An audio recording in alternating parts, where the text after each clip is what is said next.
Is there anything more badass than a samurai? How about a samurai slaying demons from hell? But what if we took this demon-killing samurai and brought him to the modern world? And how about also if we took Reno, who's probably best known for his role in Leon the Professional, make him a trench coat wearing cop, and put him in ancient Japan? Now the badassery is off the charts. That is the concept of Onimusha 3, Demon Siege, and it aimed to answer the question, what would these characters do when thrown into each other's worlds?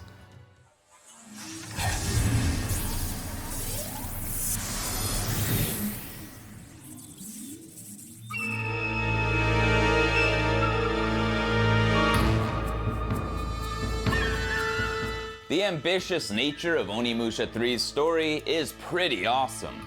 Meant to be the epic conclusion of the trilogy.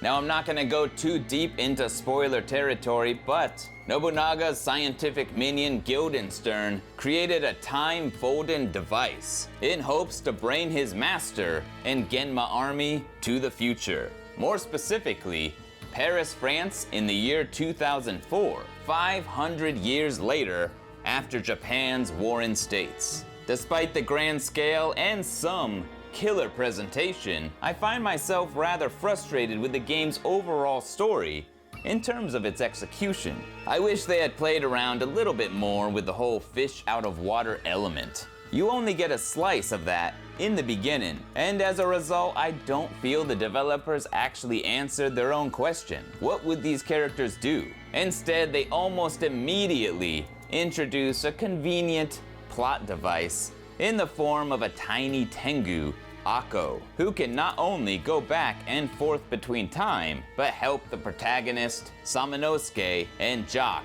understand each other's language. I would have preferred the first couple hours or even the entire game forgo that, as the language barrier could have provided some really interesting directions and some charming moments.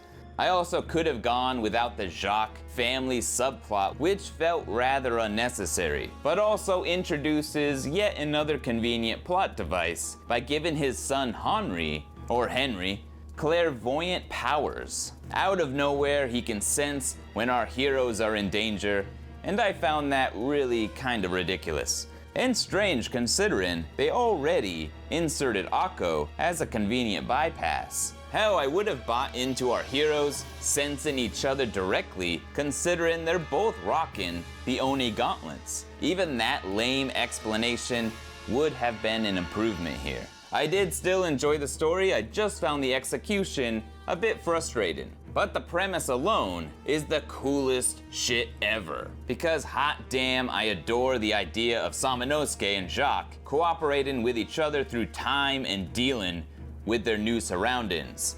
Or in Jacques' case, old surroundings.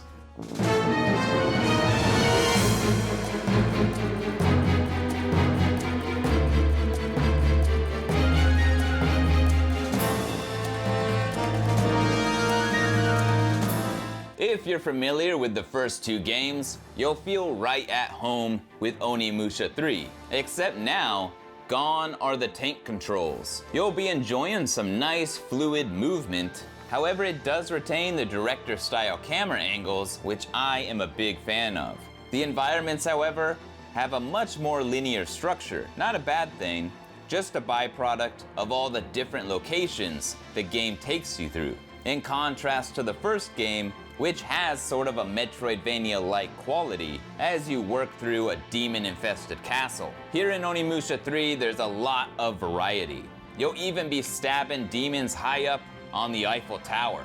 The combat itself has some nice new additions. Like before, you have 3 elemental weapons to perform basic attacks or more powerful elemental attacks that drain your magic meter. And Samanosuke gets new weapons to play around with. The Tenso, dual katanas that unleash a powerful combo of holy light. The Kuga, a longsword that can blast and slice enemies out of thin air. And the Chigo, a giant axe of earth-shattering proportions that also scorches demons, giving them a taste of home.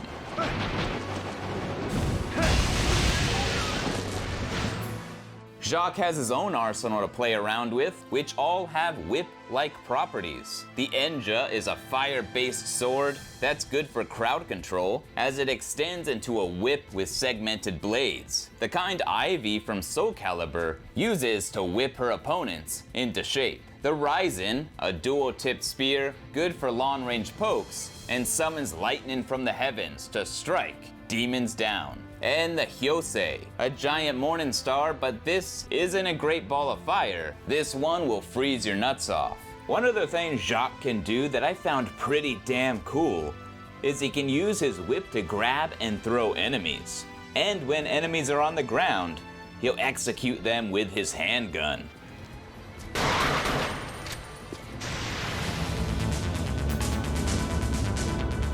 In addition, if you collect certain items in the Dark Realm, you can unlock the character's ultimate weapons, as well as Samanosuke's weapons from the first game. You can perform different swings based on the input direction to knee and stagger enemies, slice and dice them, or give them a big upwards thrust. And what's more is the instant kill counterattack, called Isen, performed just before an enemy's attack lands. In traditional Onimusha fashion, you'll suck up the colorful souls, yellow and blue for health and magic, red for XP, and purple to fill up your Oni meter, so you can transform and give them a taste of their own medicine. You'll also be using your leveled up weapons to unlock certain doors, and I found it's best to hold off on upgrading until you come across one so that you don't find the need to grind all that much, at least early on. Later in the game, there's a couple of nice grinding areas that you can use to max everything else out and make them more badass looking in the process, including your armor and your gauntlet. Akko also has some armors of her own that you can find and equip, which will give you some nice perks, like healing when you stand still, sucking up souls faster, or my favorite, have extra souls drop when defeating enemies.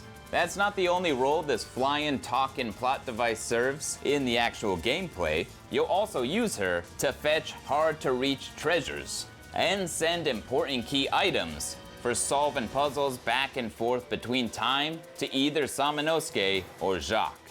And speaking of puzzles, there's no shortage of those. Some were better than others, I found. Many over-rely on Akko transferring items, and I would have liked to see more creativity.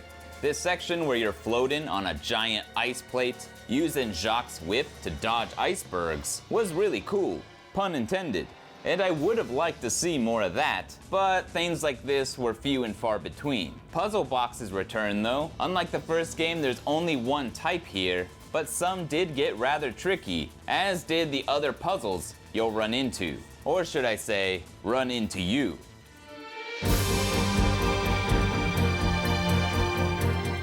During certain sections, you'll play as Jacques' fiancée, Michelle, who takes the term blonde bombshell quite literally, with her arsenal of firearms and grenades. She's really fun to play, actually, and it's sort of like playing Jill in the OG RE3. And upon beating Onimusha 3, you'll unlock a mini-game where you can play as Heihachiro, equipped with his trusty lance. Neither Michelle or Heihachiro have upgrades of their own, but Michelle can collect souls with her Oni bracelet for you to cash out later.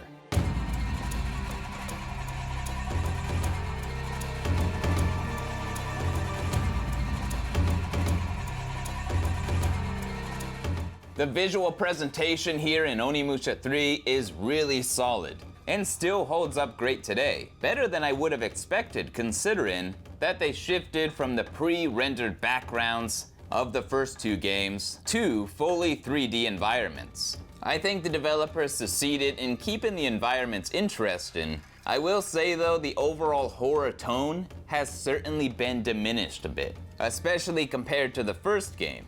Outside of the beginning area, you're not gonna find a healthy dose of horror, making Onimusha 3 feel a little bit like it's going in a straight-up action direction. And I do think a part of that is the lack of pre-rendered assets. I know they're a byproduct of hardware limitations, but they provide a certain quality that really lends itself to an eerie atmosphere. There are a few options in the menu to turn up the violent imagery and change the color of blood from green to red. I mean, I wasn't gonna have that. But even with the graphic content set to high, it's still overall pretty low. Probably in part to appeal to a wider audience, despite the game having an M rating. The game also lacks in overall cutscenes, with many of them now being in-engine. They most likely blew a huge chunk of the budget on what is possibly the greatest opening movie to any video game ever. I mean, hot damn, is it sick. Talk about setting the tone. They had over 100 staff, including the help of directors Takashi Yamasaki and Donnie Yen, in creating the cinematic, and that alone apparently took 2 years to complete. It definitely feels like you're about to play a big blockbuster movie. Was it worth it? I don't know. But I don't think a better game opening exists.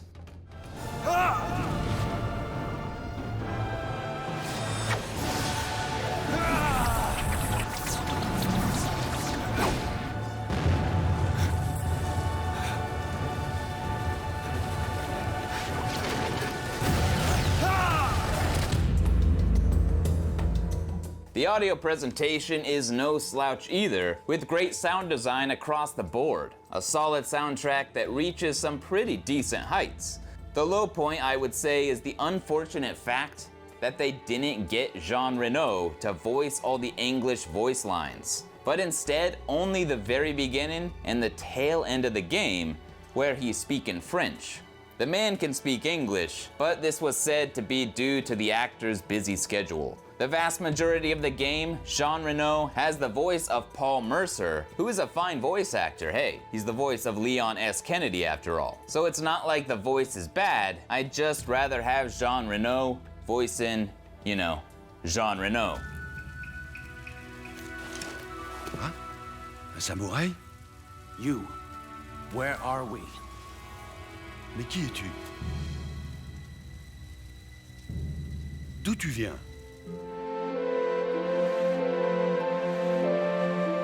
So overall, Onimusha 3 is a fantastic game and a worthy entry to the series with a lot of cool ideas at play. There's just a few things holding it back from what could have easily have been the peak of the series. As it stands, I feel the Onimusha series never had its peak. This should have been it. It's frustrating because the concept is just so damn cool. The execution, not so much. Namely the lame convenient plot devices like Akko and Henry. And Jean Reno not voicing most of the game is also a real bummer. This could have been Onimusha's Mega Man 2 or Resident Evil 4, but it falls short of that masterpiece status. Onimusha 3 was a financial success with 1.5 million in sales, but according to Capcom's CEO at the time, they were still disappointed in the overall sales. The previous 2 games didn't perform as well in the West, especially in Europe, which is why Onimusha 3 has the setting that it does. And despite all of this, the end result is why the next game, Dawn of Dreams, would not only return to being set only in Japan, but would take a much different approach, with a more fantastical anime-esque direction. And I'm not gonna lie, that's not as appealing to me. Not as much as the grounded horror theme the series had. Even though that was honestly already going away, having started as a proposed Resident Evil spin-off. That said, this is why I never actually played Dawn of Dreams. But I definitely will be checking it out in the future. As for Onimusha 3, it might not be the masterpiece that it could have been, but it's still a must-play game for the PlayStation 2. And it's a hell of a lot of fun. So much fun that it may get you into the samurai spirit and have you playing with that 38-inch long sword controller that Hori released for it. Unfortunately, likely due to the 2 lead actors having their likeness in this game, it has never seen a port or a remaster. I'd love to see it happen one day. What I'd really love though is a full-blown remake or reimagining. Bring back Jean Reno to reprise his role in full and have Onimusha 3 become the game it was destined to be. Because Onimusha 3 Demon Siege is excellent.